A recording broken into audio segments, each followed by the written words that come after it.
हरे कृष्णा। दोस्तों, जब आप दुखी रहते हैं तो आपके मन में यह प्रश्न तो जरूर उठता होगा कि अगर परमात्मा हमारे पिता के समान है तो हमें इतना दुख क्यों देता है। क्या कोई पिता अपने पुत्र को इतना दुख दे सकता है। और यह भी सोचते होंगे कि यदि परमात्मा दयालु हैं तो हम सभी को मुक्ति क्यों नहीं दे देते, जिससे हम इस दुख भरी संसार से हमेशा के लिए भगवान के धाम चले जाते। दोस्तों, हमारे दुखी रहने का कारण क्या है, इस संसार के दुखों से मुक्ति कैसे पा सकते हैं, इन सभी प्रश्नों का उत्तर हम श्रीमद् भगवत गीता से जानेंगे।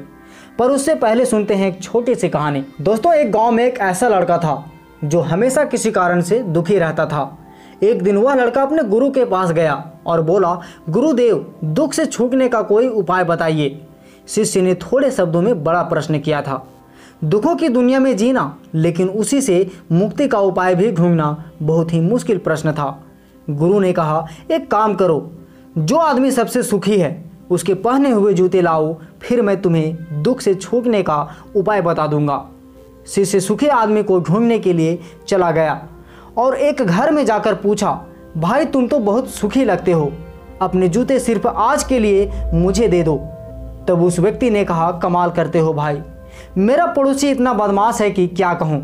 ऐसी स्थिति में मैं सुखी कैसे रह सकता हूँ, मैं तो बहुत दुखी इंसान हूँ। वह दूसरे घर गया। दूसरा बोला, अब क्या कहूँ भाई, सुख की तो बात ही मत करो, मैं तो पत्नी की वजह से बहुत परेशान हूँ। ऐसी जिंदगी बिताने से अच्छा है कि कहीं जाकर साधु बन जाऊं। सुखी आदमी देखना चाहते हो तो किसी और घर जाओ। वह तीसरे घर गया, चौथे घर गया। किसी की पत्नी के पास गया तो वह पति को क्रूर बताती, पति के पास गया तो वह पत्नी को दोषी कहता, पिता के पास गया तो वह पुत्र को बदमाश बताता, पुत्र के पास गया तो पिता की वजह से वह दुखी है। सैकड़ों हजारों घरों का चक्कर लगाया, पर उसे सुखी आदमी के जूते तो दूर, खुद के ही जूते घिस गए। शाम को वह गुरु के पास आया और बोला, मैं तो घूमते घूमते परेशान हो गया, न तो कोई सुखी मिला और न ही सुखी आदमी के जूते। तब गुरु ने पूछा, लोग दुखी क्यों हैं, उन्हें किस बात का दुख है।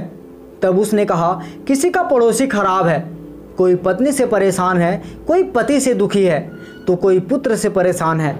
आज हर आदमी दूसरे आदमी के कारण दुख भोग रहा है।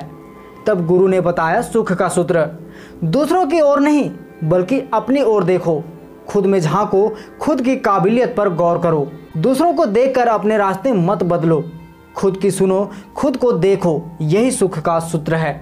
तब शिष्य बोला, गुरुजी बात तो आपकी सत्य है, लेकिन यही आप मुझे सुबह भी बता सकते थे, फिर इतनी परिक्रमा क्यों करवाई। गुरु ने कहा, वत्स सत्य दुष्पाच्य होता है, वह सीधा नहीं पचता। अगर यह बात मैं सुबह बता देता तो तुम हरगिज नहीं मानते। जब स्वयं अनुभव कर लिया, सबकी परिक्रमा लगा ली, सबके चक्कर लगा लिए, तो बात समझ में आ गई और अब यह बात तुम पूरे जीवन में नहीं भूलोगे। दोस्तों, सुख की खोज में ना जाने हम इस संसार में कब से कितने जन्मों से भटक रहे हैं, किंतु मन कभी तृप्त नहीं हुआ है। सुख पाने की इस मृत तृष्णा में हम ना जाने कितनी बार इस संसार के जन्म मृत्यु के चक्कर काट चुके हैं, पर फिर भी अब तक ना तो इंद्रिय तृप्ति हो सकी और न ही मन। हम शरीर, बुद्धि, मन और इंद्रिय तृप्ति में इतने लीन हो जाते हैं कि अपने भीतर बैठे परमात्मा की उपस्थिति का बोध नहीं कर पाते हैं, जिससे हमें परम आनंद का अनुभव नहीं होता है। दोस्तों, श्री कृष्ण भगवत गीता के 8वें अध्याय के 8वें श्लोक में कहते हैं, जो व्यक्ति अभ्यास के साथ मेरा स्मरण करने में अपना मन निरंतर लगाए रखकर अविचल भाव से भगवान के रूप में मेरा ध्यान करता है, वह मुझको अवश्य ही प्राप्त होता है। दोस्तों, आगे श्री कृष्ण ने 8वें अध्याय के 15वें श्लोक में इस संसार को दुखालय अर्थात दुखों का घर बताते हुए कहा है कि मुझे प्राप्त करके महापुरुष कभी भी दुखों से पूर्ण इस अनित्य जगत में नहीं लौटते, क्योंकि उन्हें परम सिद्धि प्राप्त हो चुकी होती है। दोस्तों, यदि आप हमारे चैनल पर नए हैं तो हमारे चैनल को सब्सक्राइब कर दें, साथ ही वीडियो लाइक शेयर जरूर करें। हरे कृष्णा, धन्यवाद।